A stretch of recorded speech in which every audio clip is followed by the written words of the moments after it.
Good morning. How we doing? Good to have you. I told our staff, not many people are going to show up because it's a holiday weekend, and you guys are here. So thank you for joining us on this holiday weekend. Thanks for being a part of the journey, especially if you're in this place, but also all of our people that are online. Thank you for joining us this morning too. Hey, last week we started a brand new series called Do Small Things, as Vanessa was just talking about, and the theme for last week was Make Your Bed. And so I gave you a challenge, right? I gave you a couple of challenges, and my number one challenge was this week from Monday till this morning, I want to see if you can make your bed every single day. So how many of you made that happen this week? All right, well, not very many of you. Wow. Not coming to your house. Okay, so those of you that raise your hands, how many of you, this is the first time in maybe years or decades that you've made your bed all week? Anybody kind of fall into that's going to say, hey, that was me? Oh, come on. Somebody's got to raise their hand, tell the truth here. All right, first service, there was a bunch of people. All right, now, and if you're here for the first time, you're probably like, this is weird. Why are they talking about making their bed? It's not the church I thought I was showing up for. Well, we're talking about the power of habits, right? We're talking about how habits are so important. And one of the habits that as a church, as a follower of Christ, as somebody who's trying to figure out this Jesus thing, that reading Scripture is an important part of this. In fact, data and research shows that if we spend 4 or more times per week reading the Bible, it's life-changing. It's life-giving. It transforms us. And so we were talking about making your bed was a discipline, a habit we should be in. We said, hey, what's even more important than that is to spend time reading Scripture. And so we invited you to do that. Said, hey, if you want to figure that out for yourself, that's great. But we also invited you to join us as a church to go through this particular Bible reading plan called Core 52. It's 52 weeks. Every week we just focus on one verse. It's all written out. This past week, many of you that are part of this, you've already done this for the week. We're on to the second chapter this week. And so if you haven't jumped in and you want to jump in, we'd love to have you do this. You can stop by the table out in the lobby. As we get finished today, there are more books for sale. I think there are still some books there. $10 for a book, so it's cheap. It just covers the cost of this. I think yesterday, at this same time yesterday, we had 80 people who were a part of that. And so if you want to jump in, we'd love for you to do that. But they can answer any questions that you may have out there in the lobby. But this week, we're not going to talk about making your bed. Okay, we're going to that next little symbol there, the old school telephone that some of you wouldn't even know how to use if we stuck it in front of you, right? But here's the deal. Our topic for the day is call your mom. Call your mom. And I was trying to think, what are some good reasons that we should call our moms? And so I kind of did a little research, and I found some good reasons to do this. I got a top 5 list I want to share with you. Here we go. Reasons to call your mom. Number 5, she'll congratulate you just for getting out of bed. Make sure you make your bed, but she will congratulate you for that. Number 4, she gave you all that petty cash the last time you were home. Anybody ever had a mom shake your hand, why are you shaking my hand? That's weird. And she throws a $100 bill or something in there. Number 3, that hasn't actually happened to me. Probably happened to you guys. That's not my mom. Number 3, she's the only one who listens to you talk about yourself for 30 minutes straight. True, right? This is probably my favorite one. Number 2, she takes forever to text you back. How many of you had that problem with your parents? You text them and they're like, you never communicate. I'm like, I communicate with you all the time. You just never respond. All right. Calling's quicker. And here's the last one. You call your mom to tell her you love her, right? To tell her you love her. You're probably asking yourself, what does calling your mom have to do with these small things that we're talking about in this series? Well, today we're talking about the importance of healthy communication. And many times when I think about moms, I think moms are really good at healthy communication. Now let me just stop for a second and say I'm sure there's some in here that you have a tense relationship with your mom. Maybe communication is really hard with your mom. And so I respect that. And I'm not saying everybody's got great communication with their mom, but when I think about a mom and sort of the expectations of a mom, and I also think about what many of us have experienced, moms are they're so much better often at communication than we dads are.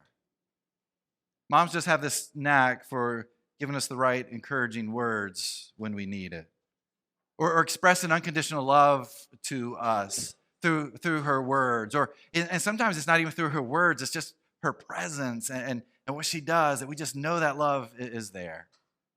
There's the questions that she asks us. There's the advice that she gives. And again, there's just something about a mom that seems they have this ability to communicate with us in healthy ways. But here's the deal. Our topic today isn't about your relationship with your mom, okay? We're going to take that idea of this healthy communication and we're going to look at it beyond that. We're going to look at this as it comes into the relationships that we have with other people. Because in relationships, it's so important that we communicate. But here's what I would tell you about relationships. In all my years of ministry, the biggest issue I find in relationships is the lack of communication. Like overarching. There may be some other little problems that pop up, but communication is one of the hardest things for people to do. Why do so many marriages struggle? Communication. Why do parents, as their kids get older, why do they struggle when they're talking to their kids and the relationship they have with the kids? Well, a lot of times it's communication. Why do you have a hard time at work? I bet you 99% of the time it boils down to communication. And so if you think about all the tensions and struggles and problems and issues that you face in the relationships you have, and this is true for me too, I bet you it's all about communication. Because we're not very good at communicating. I love what the journalist and cartoonist Ken Hubbard once said. He says, don't knock the weather. 9/10 of the people couldn't start a conversation if it didn't change once in a while, right? Think about it. You go to a party. What do you say to people? Hey, what's your name? What do you do? Where are you from? How long have you been here? Then you're done. How's the weather of the day? What do you think about the weather? That's kind of the mode that we go into. Because we don't know how to communicate in healthy ways with other people. And so we go to the weather conversation because that's sort of a safe place for us. But I believe, especially if we're a follower of Christ, we're called to have healthy communication with people that we have relationships with. Because there's power behind that. In Colossians chapter 4, verse 5, Paul writes, live wisely among those who are not believers, and make the most of every opportunity. Let your conversation be gracious and attractive so that you will have the right response for everyone. Paul writes these words here, and I see that as like he says, your communication skills are so important. If you are a follower of Christ, you being able to communicate with someone else has the power to influence their lives for now and even for eternity. And the better that we are at this, the more opportunities it opens up to us to speak into the lives of others. But how do we get there? How do we get better at communicating with other people? Well, let me let you know that today's topic is very practical, okay? So if you're a practical person, you're absolutely going to love today. And if you're more of like, I need theology, here's the deal. Even people that have a lot of knowledge about the Bible and theology need to learn how to be better communicators, all right? There's something to that. And so I think this is very practical for all of us. But let's start here. Relationships are all about communication. Everybody in this room, you have a relationship with someone else. At work, at home, your pickleball club, your church, your friendships. All of us, we have relationships with other people. But we sometimes forget that we are created to be in relationship with others. We go back to the book of Genesis. God creates, and God creates everything, and at the end, he creates this man. He creates Adam, and he looks around, and he's like, something's kind of missing here for Adam. And so what does God do? Look at Genesis chapter 2, verse 18. It says, then the Lord God said, it is not good for the man to be alone. I will make a helper who is just right for him. So what does God do? God says, all right, I need to make this helper for Adam. And God makes woman, he makes Eve. And as he makes Adam and Eve together, what do we have? We have this moment where we find they are in relationship with each other, which means you and I, we are created to be in relationship with others. Darcy Sterling, clinical social worker, said every relationship requires communication. And the quality of that communication is a predictor of how fulfilling the relationship is for both people. Again, we are created to be in relationships. And if we're created to be in relationships, that means we have to communicate with the people that we're in relationship with. So, what is communication? Here's a great definition of it. Communication is the giving and receiving of messages between people. So that means everything that I say to someone that I'm in a relationship with and the actions I take in front of them, that speaks to them, right? That's me giving a message to them. But then everything that they are giving back to me is me receiving their message for whatever they're trying to communicate with me. Now, if you remember back to college, you had interpersonal communication class probably, right? And that was a great fun class to take. And in that you talked about the different kinds of communication. Like we have verbal communication, the words that we speak, the tone of the voice when we're speaking those words. In today's culture, it's what we type on our phones. It's a text message. It's an email we send. It's the things that we post on social media. All those things are verbal in nature, right? And so we speak by what we say, but we also speak non-verbally. We speak as we're listening through our facial expressions or kind of how our posture is as this other person is in this conversation with us. We speak verbally and non-verbally to other people. So that means we're always communicating with others. But if we struggle with communication, what does healthy communication look like?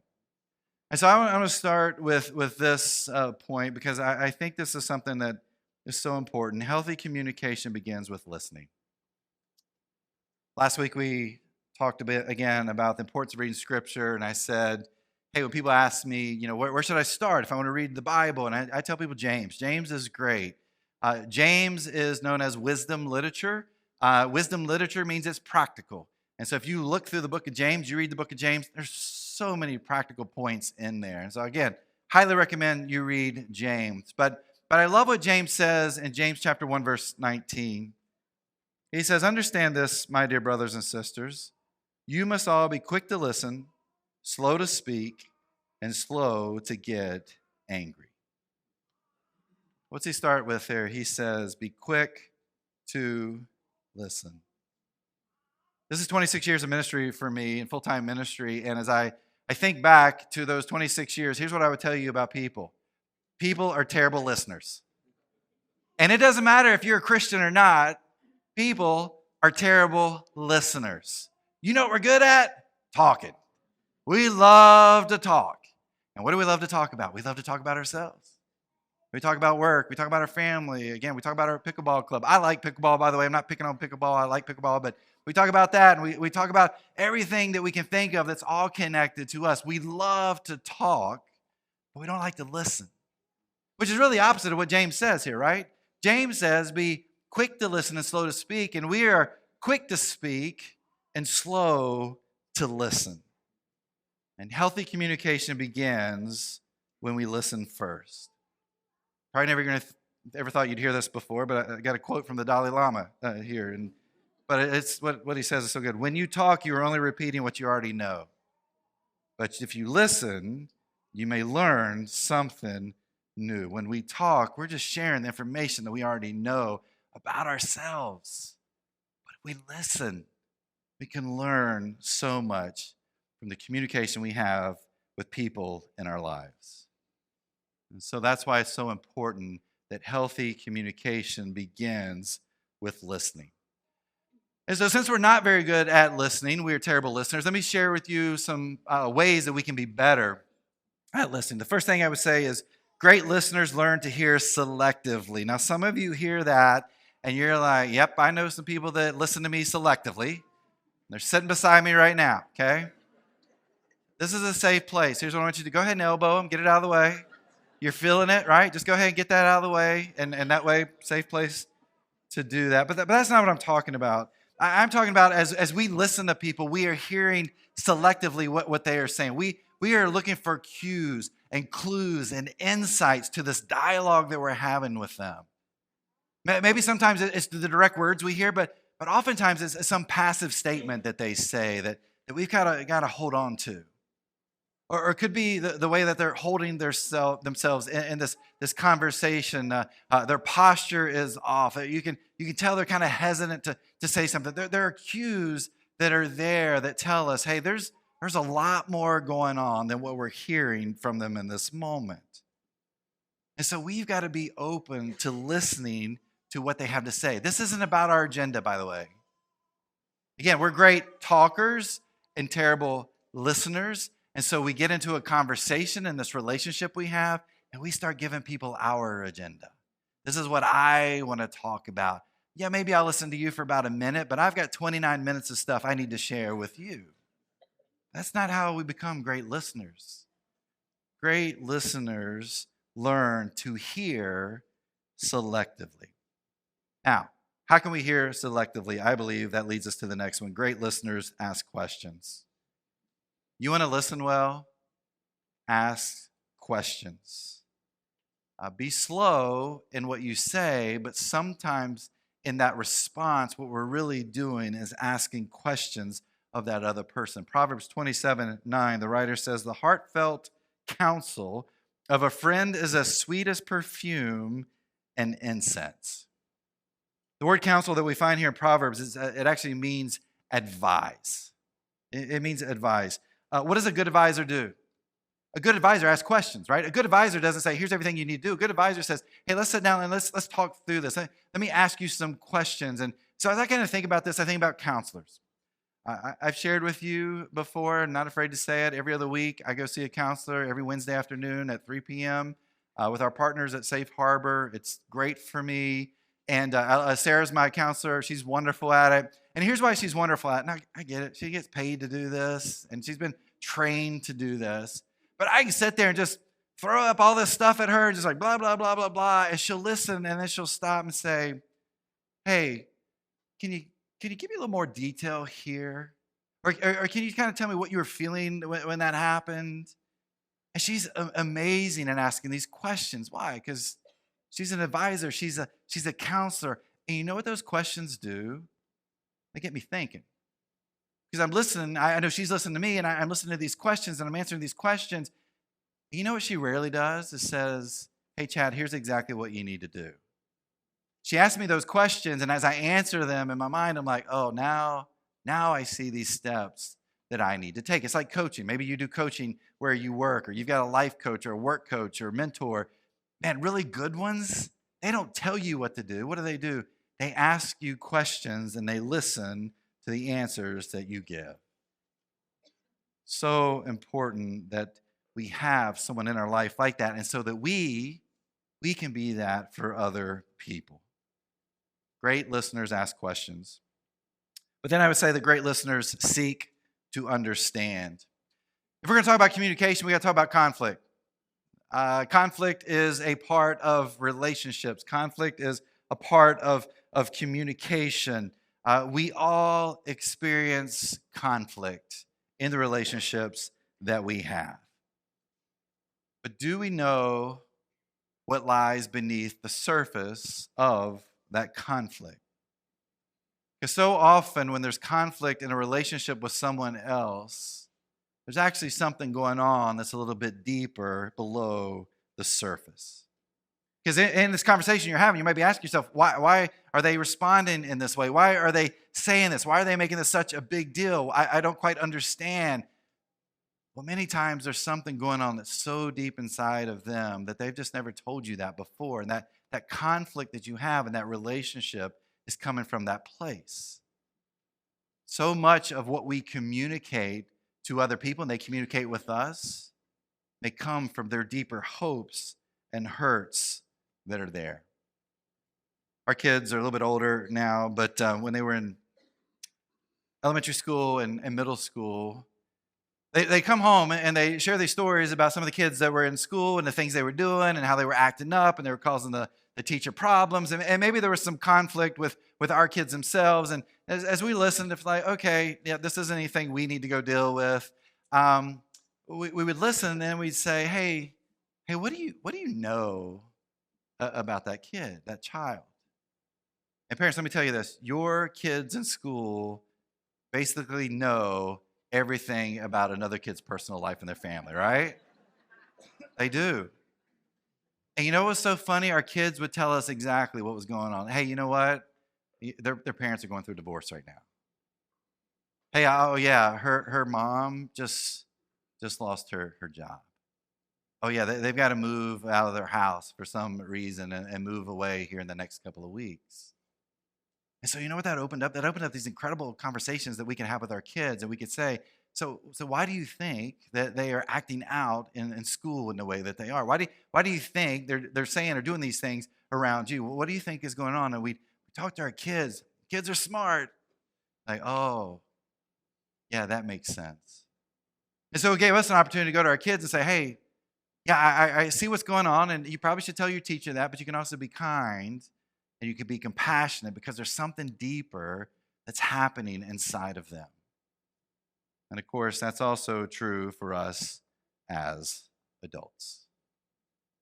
That when we are in communication with other people, and maybe when there's that conflict there, it's helpful to understand could be something deeper going on inside. That's why I love, again, what James says, be quick to listen, slow to speak, and slow to become angry. Because when we don't quite understand where somebody's coming from, what do? We tend to get angry. We tend to go in that direction first. And so there's this phrase that I learned in counseling with Kara a few years back. And because we went to counseling, because Kara's like, hey, I think we probably should go to counseling together. I was like, no, we really don't need. She's like, no, we do. So we went.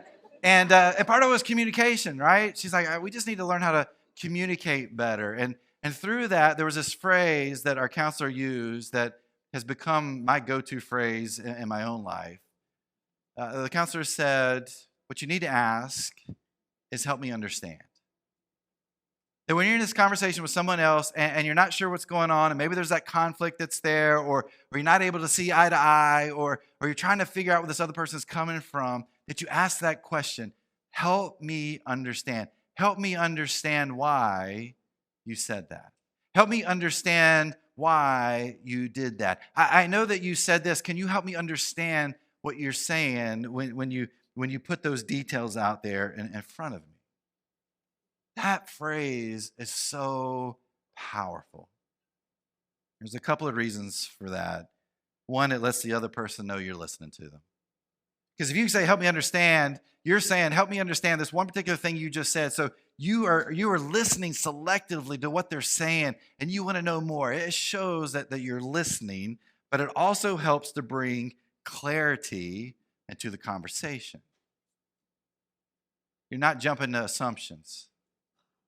You're not jumping to conclusions. And what do you and I like to do? We like to jump to assumptions. We like to come to these conclusions on our own just from one thing someone may say. And instead of trying to get clarity in the situation, we kind of become the fool in this, right? We become a bigger part of the problem in this relationship. And so just asking that easy little phrase, help me understand, can help us be better at hearing and listening and finding out where people are coming from. Proverbs 18:12 or 18:2. Fools have no interest in understanding. They only want to air their own opinions. Listening is about understanding, not only about our own agenda or opinions. And so great listeners seek to understand.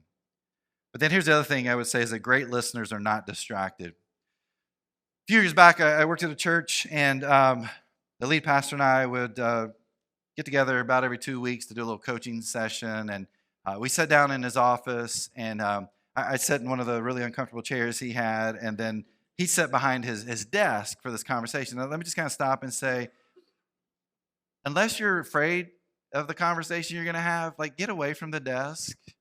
Like, that's a distraction in this this relationship you have. I literally, my desk is up against the wall for that purpose, so that I can't use it as a barrier between me and whoever I'm talking to. Get out from behind the desk. That's a distraction, right? That's the barrier that's there. So he was sat behind his desk, and then he had his laptop out. And he'd ask me a question or two, and he'd sit there and listen. And the next thing I know, he's over there typing on his laptop. Now, You guys know those people who type really loud on their laptops? You're like that poor computer. I feel bad for those keys. They're just getting nailed right now. But he would do that. And granted, if he was taking notes, that was one thing. But I know he wasn't. Because he'd say, hey, there's an email. I got to respond to this email right now. And so, it was terrible. Like, I'm thinking to myself, this isn't good for you. This isn't good for me. And oh, by the way, I'm getting angry because this is a waste of my time and you're not even paying attention. But great listeners are not distracted. And so when you're in this conversation with someone, and by the way, it doesn't matter if there's a conflict or not, just in this interaction with people and the relationships we have, get rid of the distractions. Put your phone away. Put it away. Take your laptop and close it. Now, sometimes I'm meeting with staff and I'll tell them, hey, look, I've got my laptop out, but I'm taking notes from what we're doing. I'm not checking email or not doing anything else. And I learned that from my past experience. But close your laptop if you have to. Here's the other thing. Your haptic on your smartwatch, and you've got teenage kids, they're hitting you up all the time, usually for money, but they're hitting you up all the time. And you know what? Ignore it. They're going to be all right. Unless they do the 911 or whatever it is for you and your family. You know, ours is like X or something. And we're like, okay, we got to deal with this. Just let it go. You'll see them later on in the day. There's something about these distractions. We've just got to let go so that we can fully be engaged in these relationships that we have. And being engaged means we are great listeners and we're not distracted. We need to learn to be better listeners because you and I, we're not very good at it. We're great talkers. We're not great listeners. But I want to leave you with this, I think the main point of this message. Healthy communication is bathed in love. What does James say? You must be quick to listen, slow to speak, and slow to get angry. And too many times, like I said just a moment ago, we're really quick to anger. We're slow to listen, we're quick to speak, and we're quick to anger, which kills relationships, which breaks apart marriages, which ends friendships, and sometimes can end your job because we jump to anger so quickly. Look what the writer in Proverbs writes in chapter 30, verse 33. As the beating of cream yields butter and striking the nose causes bleed. I'm thinking, how did you put those two together for this one, right? Like, that's a weird kind of thing. But anyway, it makes sense, right? We get it. So stirring up anger causes quarrels. I truly believe if you are a follower of Jesus, you are called to have healthy relationships and healthy communication with other people and not just other followers of Christ. For anybody that's in your life. And that doesn't begin when we are angry. It begins when we are full of love. I love what Peter Scazzaro writes in his book, Emotionally Healthy Leaders. He says, emotional maturity really boils down to one thing, love. So if you're critical, defensive, touchy, unapproachable, insecure, telltale signs of emotional immaturity, you can't be spiritually mature. Doesn't matter how anointed you are or how much Bible knowledge you have, love is that indispensable mark of maturity. Love is that indispensable mark of maturity. Some of us think we're spiritually mature or we're emotionally mature, but as we read this here, he says, hey, if you don't have love, you can't be. The power behind love is so big that when that is who we are, when we are living that out, it changes the relationships that we have with others. And it can bring about that healthy communication that I think is so important for each one of us. Talks about love. What does that love look like? Paul writes this passage in 1 Corinthians chapter 13. It's known as the love chapter. And if you've ever been to a wedding before, you're probably very familiar with this being read. Paul wasn't one day sitting around like, hey, I really want to talk about weddings and what love is like for weddings. So he writes out, this is for weddings. That's not what he did, right? I don't think he was thinking about that at all. He was thinking about love, like how do we love other people? So he writes this passage in 1 Corinthians 13 that is all about what love looks like. Specifically, what love looks like if you follow Jesus. And he writes these words, again, words you're familiar with. 1 Corinthians 13:4 says, love is patient and kind. Love is not jealous or boastful or proud or rude. It does not demand its own way. It is not irritable, and it keeps no record of being wronged. It does not rejoice about injustice, but rejoices whenever the truth wins out. Love never gives up, never loses faith, is always hopeful, and endures through every circumstance. I see those words there about love, and I don't know about you, but I'm like, yeah, that's what love looks like. And then I think about the relationships that we have with other people, and I'm like, yeah, that's what love looks like in the relationships that we have with others.